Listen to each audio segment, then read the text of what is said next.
ஏகாதசி கொலைகள் அப்படின்னு சொல்லிட்டு 13 கொலைகள் நடந்திருக்கு. ஈரோடு மாவட்டத்தில் உள்ள சென்னிமலை, அரச்சலூர், திருப்பூர் மாவட்டம் காங்கேயம் இந்த பகுதிகளில் நடந்த கொலைகள். இந்த கொலைகள் எப்படி நடந்தது அப்படின்னா, இந்த கும்பல் எய்ம் பண்ணி கொல்லுது யார் அப்படின்னா, இந்த மாதிரி தனிமையில தோட்ட வீடுகள் இருக்கக்கூடிய முதியவர்களை நடு ராத்திரியில தூங்கிட்டு இருக்கல 3-4 பேர், சில சமயத்தில் 10 பேர் கூட வீட்டை கதவை உடைக்கிறாங்க. அவங்க என்ன மாதிரி ட்ரெஸ் போட்டிருக்காங்க அப்படின்னா, சட்டையை சுருட்டி இடுப்பில் கட்டிடுறாங்க. கண்ணெதிரவே கணவன் முன்னாலேயே மனைவியை, மனைவி முன்னாலேயே கணவனை. எங்கெல்லாம் ஊரில் சிசிடிவி வச்சுருக்காங்களோ அந்த சிசிடிவி பகுதிகளில் இந்த கேங்கு மாட்டாமல் அதை தெரிஞ்சுக்கிட்டு அதை அவாய்ட் பண்ணி மற்ற இடத்துல போகிறாங்க. அந்த சம்பவ இடத்துல கைரேகை விடாமல் இருக்கிறதுக்கு இந்த பனியன் இருக்கு இல்லையா, அந்த பனியனை கையில் சுற்றிக்கிட்டு இவங்க சம்பவங்களை பண்ணுறாங்க. 12 பேர் அரெஸ்ட் பண்ணுறாங்க. இந்த 12 பேரையும் அரெஸ்ட் பண்ணி 46 சவரன் நகையை செஸ் பண்ணுறாரு. இவங்க 13 கொலைகள் பண்ணியிருக்காங்க. நகைகள் என்னமோ 46 சவரன் தான், ஆனால் போனது என்னமோ 13 உயிர்கள். அம்மிக்கல் விற்கிறவங்க, அம்மிக்கல் குத்துற மாதிரி அது குத்துவாங்கல்ல, அந்த குத்துற மாதிரி வர்றவங்க, பாம்பு பிடிக்கிற மாதிரி பகல்ல வர்றவங்க, எலி பிடிக்கிற மாதிரி வர்றவங்க, இவங்களை பார்த்து யாரும் சந்தேகப்பட மாட்டாங்க. ஆனா அவங்க யாருன்னா,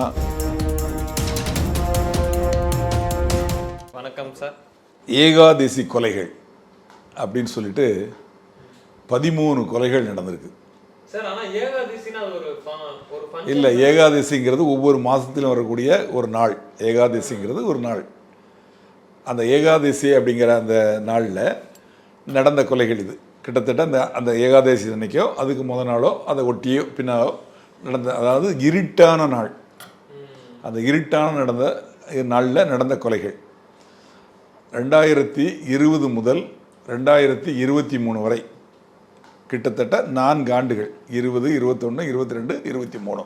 ஆனால் இந்த கொலைகளை எங்கே நடந்தது அப்படின்னா, ஈரோடு மாவட்டத்தில் உள்ள சென்னிமலை, அரச்சலூர், திருப்பூர் மாவட்டம் காங்கேயம் இந்த பகுதிகளில் நடந்த கொலைகள். இந்த கொலைகள் எப்படி நடந்தது அப்படின்னா, இந்த பகுதிகள்லாம் தனியாக தோட்டம் இருக்கும்.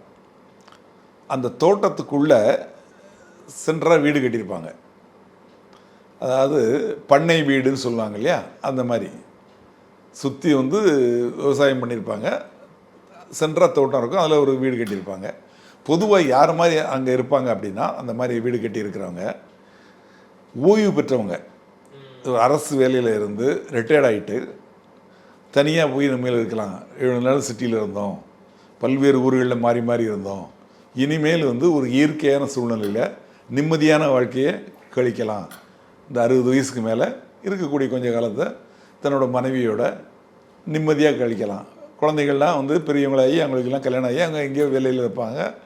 இவங்க எல்லாத்தையும் விட்டு நம்ம தனியாக இருக்கலாம், இயற்கையோடு கலந்து வாழலாம், விவசாயம் பண்ணிவிட்டு அந்த காற்றில் அந்த விளைச்சலை பார்த்துட்டு அந்த சந்தோஷத்தில் நம்ம நிம்மதியாக தனிமையில் வாழலாம் அப்படின்னு சொல்லிட்டு இருப்பாங்க. இவங்கள தான் அவங்க எய்ம் பண்ணுறாங்க. இந்த கும்பல் எய்ம் பண்ணி கொல்லுது யார் அப்படின்னா, இந்த மாதிரி தனிமையில் தோட்ட வீடுகளில் இருக்கக்கூடிய முதியவர்களை. அவங்கள கொலை பண்ணுறதோட நோக்கம் என்னென்னா, அவங்க அங்கே உள்ளே இருக்கக்கூடிய நகைகளையும் பணத்தையும் கொள்ளையடிச்சிட்டு போகிறதுக்கு. அதுக்காக தான் அந்த கொலையும் நடக்குது. இது நடக்கிறதெல்லாம் சொன்னாலே ஏகாதசி அதை ஒட்டி நடக்குது. அவங்க எப்படி கொலை பண்ணுறாங்க அப்படின்னா, நடு ராத்திரியில் தூங்கிட்டு இருக்கல 3-4 பேர், சில சமயத்தில் 10 பேர் கூட வீட்டை கதவை உடைக்கிறாங்க. அவங்க என்ன மாதிரி ட்ரெஸ் போட்டிருக்காங்க அப்படின்னா, சட்டையை சுருட்டி இடுப்பில் கட்டிடுறாங்க கயிறு மாதிரி, லுங்கியை மடித்து சுருட்டி இடுப்பில் கயிறு மாதிரி கட்டிடுறாங்க. ஆக அவங்க உடம்புல ட்ரௌசரோ ஜட்டியோ மட்டும்தான் இருக்கும். இவங்களோட துணிகள் சுருட்டி கட்டப்பட்டிருக்கும். கதவை இரும்பு ராடை வச்சு உடைக்கிறாங்க. உடைச்சி உள்ளே போகிறாங்க. வயதானவங்க தூங்கிட்டு இருப்பாங்க. அப்படி முழிச்சாலும் அவங்களால எதிர்ப்பை காட்ட முடியாது. அவங்கக்கிட்ட கேட்டு மிரட்டி வாங்கிட்டு போனால் கூட பரவாயில்ல, அவங்கள அடித்து கொலை பண்ணி மண்டையில் அடித்து கண்ணெதிரவே கணவன் முன்னாலேயே மனைவியை, மனைவி முன்னாலேயே கணவனை அடித்து கொலை பண்ணி 2 பேரையும் கொலை பண்ணிவிட்டு அந்த வீட்டை ரான்சாக் பண்ணிவிட்டு அங்கே இருக்க எல்லா பொருள்களையும் கம்ப்ளீட்டாக வாரி இறைச்சிட்டு அதில் இருக்கு என்ன கிடைக்குதோ அவ்வளோத்தையும் எடுத்துக்கிட்டு அவங்க போயிடுறாங்க. இதில் என்ன ஒரு இந்த வழக்குகளில் ஒரு வித்தியாசமான விஷயம் என்னென்னா, சிசிடிவி எதுலேயும் இவங்க மாட்டலை.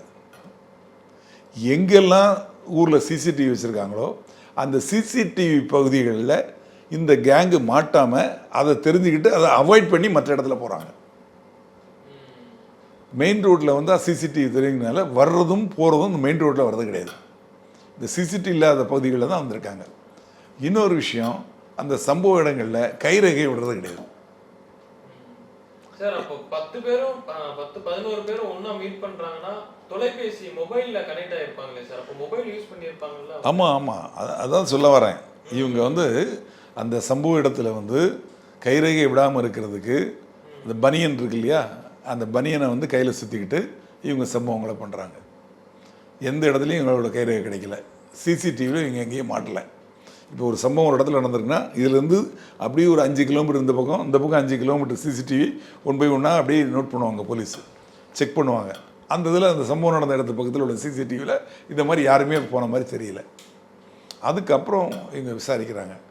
விசாரித்து பார்க்கல என்ன தெரியுதுன்னா, ஒரு கேங்க், இந்த கொலை கொள்ளையில் ஈடுபட்ட ஒரு கேங்கு என்ன பண்ணியிருக்காங்க அப்படின்னா, அவங்கள வந்து இவங்க பிடிக்கிறாங்க. முதல்ல காவல்துறை இதுக்கு ஒரு டிஎஸ்பி ஒருத்தர் போடுறாங்க. புது டிஎஸ்பி ஒருத்தர் வராரு, கோகுலகிருஷ்ணன் சொல்லிட்டு, அரச்சலூர் டிஎஸ்பியாக, அவரை ஸ்பெஷல் டியூட்டியாக போடுறாங்க. அவர் வந்து இந்த வழக்குகளை மொத்தத்தையும் எடுத்து ஆராய்ஞ்சு பார்க்குறாரு. அப்போ தான் இப்போ நான் சொன்னேன் பார்த்தீங்களா, பண்ணை தோட்ட வீடு, தனியாக இருக்கக்கூடிய முதியவர்கள், அவங்கள வந்து நைட்டில் வீட்டை உடைச்சிட்டு உள்ளே போய் கொலை பண்ணுறது, இந்த துணியெல்லாம் இப்போ நான் சொன்ன மாதிரி கட்டியிருக்கிறது, சிசிடிவி இதிலெல்லாம் மாட்டாமல் இருக்கிறது, இந்த ரிசம்பன்ஸ்லாம் வச்சு, இது போக நீங்கள் கேட்டிங்க பார்த்தீங்களா செல்ஃபோன் லொக்கேஷன், அதுபடி பார்த்தா ஒவ்வொரு இடத்துலையும் ஒவ்வொரு நம்பர் இருக்குது. என்னடா இது நம்பர் ஒன்றா இருக்குது அப்படின்னு சொல்லி அதைக்குள்ளேயும் போய் பார்க்குறாரு அந்த டிஎஸ்பி அவங்க டீம். உள்ளே போய் பார்த்தா சில இடத்துல அந்த ஃபோன் ஒன்றா இருக்குது, சிம் கார்டு தான் வேறு இருக்குது. அந்த ஃபோன் நம்பருக்குள்ள ஐஎம்இஐ நம்பர்னு சொல்லுவாங்களே, ஃபோனில் ஒரு நம்பர் இருக்கும், அந்த நம்பரு ஒரே மாதிரி இருக்குது, ஆனால் சிம் கார்டு மாறி இருக்குது. அப்போது யார் வாங்கினாங்க, அந்த ஃபோன் நம்பர் எங்கெல்லாம் யூஸ் பண்ணப்பட்டிருக்கு அப்படின்னு பார்த்தா இந்த மாதிரி சம்பவங்களில் 3-4 இடங்களில் ஒரே ஃபோன் ஐஎம்இஐ நம்பர் வந்து கன்ஃபார்மாக இருக்குது. அது யாரோட ஃபோன், யார் வாங்கினது அப்படின்னு போய் அதை நோட் பண்ணி எடுக்கிறாங்க. எடுத்து அவங்கள பிடிக்கிறாங்க. பிடிச்சி அவனை விசாரிக்க அப்புறம் அந்த கேங்கு மொத்தம் மாட்டிக்குது. மொத்தம் மாட்டி 12 பேர் அரெஸ்ட் பண்ணுறாரு. அந்த 12 பேரையும் அரெஸ்ட் பண்ணி 46,000 நகையை செஸ் பண்ணுறாரு. இவங்க வந்து 13 கொலைகள் பண்ணியிருக்காங்க இந்த 4 ஆண்டுகளில். 2020, 2021, 22, 23 இந்த 2 மாவட்டத்துலேயும், அந்த மேற்கு மாவட்டங்களில் 13 கொலைகளை இவங்க பண்ணியிருக்காங்க. நகைகள் என்னமோ 46,000 தான், ஆனால் போனது என்னமோ 13 உயிர்கள். அப்படியாப்பட்ட இந்த கேங்கை பிடிச்சதுக்காக அந்த காவல்துறை அதிகாரியை பாராட்டி உயரதிகாரிகள்லாம் அவங்களுக்கு பாராட்டு பத்திரம்லாம் கொடுத்தாங்க. இதில் என்ன தெரிய வருது அப்படின்னா, இந்த விஷயத்தில் வந்து நம்ம தெரிஞ்சிக்கக்கூடிய விஷயம் என்ன அப்படின்னா, வயதானவர்கள் தங்களோட எஞ்சிய நாட்களை கழிப்பதற்காக ஊரில் இருந்து தனியாக ஒரு தோட்டம் வாங்கி அதில் வீடு கட்டி தோட்ட வீட்டில் போய் தனியாக குடியிருக்கிறாங்க. அப்படி குடியிருக்கிறது வந்து அவங்க நினைக்கிறது என்னென்னா, நம்ம இத்தனை வருஷம் உழைச்சிட்டோம், எஞ்சிய நாட்களில் சந்தோஷமாக அமைதியான முறையில் பொழுது கழிக்கணும்னு நினைக்கிறாங்க. ஆனால் இதுதான் அவங்களுக்கு ஆபத்தாக முடியுது. ஆபத்தாக முடிஞ்சு அவங்க உயிருக்கு ஆபத்தாகுது. அங்கே உழைச்சி சம்பாதிச்ச காசு நகைகளுக்கு ஆபத்தாக முடியுது. 2வது, இதை மாதிரி அம்மிக்கல் விற்கிறவங்க, அதை டாடா ஏஸ்லேருந்து வந்து விற்கிறவங்க, அம்மிக்கல் குத்துற மாதிரி அது குத்துவாங்கள்ல, அந்த குத்துற மாதிரி வர்றவங்க, பாம்பு பிடிக்கிற மாதிரி பகலில் வர்றவங்க, எலி பிடிக்கிற மாதிரி வர்றவங்க, இவங்கள பார்த்து யாரும் சந்தேகப்பட மாட்டாங்க. ஆனால் அவங்க யாருன்னா இந்த கொலையாளிகள் தான். அவங்க மாறுவிடத்தில் வந்து பகலில் கண்காணித்து எங்கே சூழ்நிலை இருக்குது, எப்படி இருக்குது, எப்படி பண்ணலாம் அப்படிங்கிறத திட்டமிடுறாங்க. அந்த கண்காணிக்க வராங்க. அவங்க அதை மாதிரி வர்றவங்கள நம்ம அலோவ் பண்ணக்கூடாது. அது மாதிரி அவங்க ஆட்கள் நடமாட்டம் இருந்ததுன்னா உடனே காவல்துறைக்கு ஃபோன் பண்ணி சொல்லணும். முதல்ல தனிமையில் இருக்கக்கூடாது. முதியவர்கள் வந்து தனிமை அப்படிங்கிற ஒரு சூழ்நிலைக்கு வர்றது வந்து இதை மாதிரி கொலையாளிகளுக்கு கொள்ளையர்களுக்கு ஒரு அவங்க பயன்படுத்துறதுக்கு வாய்ப்பாக போயிடுது. ரெண்டாவது, இந்த கொள்ளையர்கள் வந்து முதல்ல வந்து அவங்க சர்வே பண்ண வராங்க இல்லையா, அந்த மாதிரி வர்றப்போ நிச்சயமாக நமக்கு அந்த இடத்துக்கு அவங்க புதியவங்க, அந்த இடத்துக்கும் அவங்களுக்கு சம்மந்தம் கிடையாது. அவங்கள பார்த்தா உடனே காவல்துறைக்கு இன்ஃபார்ம் பண்ணணும். இவங்க கேர்ஃபுல்லாக இருக்கணும். பெரியவங்க மட்டும் இல்லை, குடும்பத்தை சேர்ந்த எல்லாரும் தன்னை சுற்றி என்ன நடக்குது, யார் யார் புதிய ஆட்கள் வராங்க, ஏதோ பொருள் விற்கிற மாதிரி வர்றவங்க, இந்த மாதிரி வர்றவங்கள கண்காணிக்கணும். இவங்க மேலே சந்தேகம் இருந்தால் காவல்துறைக்கு தெரியப்படுத்தணும். நிச்சயமாக பாதுகாப்போடு இருக்கணும். இன்றைக்கி சூழ்நிலையில் சிசிடிவிங்கிறது ஒரு முக்கியமான விஷயம். எல்லா வீடுகள்லேயும் முடிஞ்ச அளவுக்கு சிசிடிவியை நிச்சயமாக நீங்கள் ஃபிக்ஸ் பண்ணணும். காவலன் ஆப் அப்படின்னு சொல்லிட்டு, காவல் ஆப் அப்படின்னு சொல்லிட்டு இருக்குது. அதை டவுன்லோட் பண்ணி வச்சுங்க. டவுன்லோட் பண்ணி வச்சுக்கிட்டு நீங்கள் எந்த இடத்துல இருக்கிறீங்களோ ஒரு பிரச்சனைன்னா நீங்கள் அந்த ஆப்பை ஃபோனை ஆன் பண்ணி அந்த ஆப்பை டச் பண்ணிங்கன்னா போதும், 5 நிமிஷத்தில் காவல்துறை அங்கே வந்துடுவாங்க. காவல்துறைக்கு தகவல் கிடச்சி அவங்க வந்து அந்த இடத்துக்கு வந்துடுவாங்க, உங்களுக்கு உதவி செய்வாங்க, உங்களை அந்த கஷ்டமான சூழ்நிலையிலேருந்து காப்பாற்றுறதுக்கு முயற்சி பண்ணுவாங்க. அதனால் நீங்களும் அலர்ட்டாக இருங்க, ரொம்ப கெட்டிக்காரத்தனமாக இருங்க, புத்திசாலித்தனமாக இருங்க. உங்கள் பொருள்களையும் உங்கள் கூட இருக்கிறவங்களையும் உங்களோட உயிரையும் காப்பாற்றிக்கிங்க. இது வந்து உங்கள் நன்மைக்காக நான் என்னோடய அனுபவபூர்வமாக சொல்லக்கூடிய ஒரு அறிவுரை. நன்றி, வணக்கம்.